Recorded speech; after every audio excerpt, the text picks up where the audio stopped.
In the stillness of a moonless night, Sarah sat alone in her dimly lit bedroom. The eerie silence was broken only by the occasional rustling of leaves outside her window.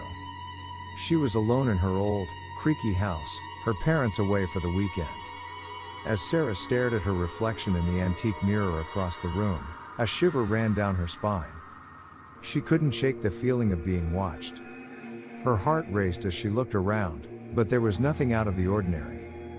Tired and anxious, she decided to go to bed. As she pulled the covers up to her chin and closed her eyes, she heard a faint whisper, almost too soft to discern. It sounded like her name, but no one else was in the house. Ignoring it, she tried to sleep, but the whisper grew louder, now echoing through her room.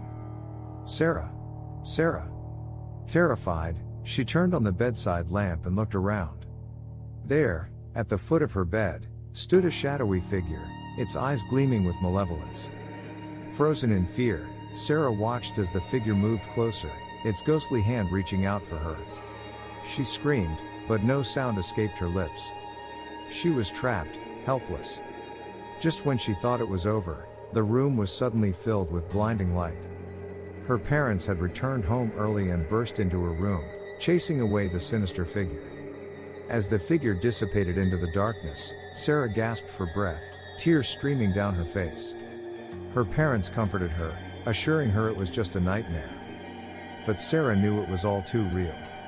That whisper, that malevolent presence, she would never forget the night she came face to face with a vengeful spirit in her own home.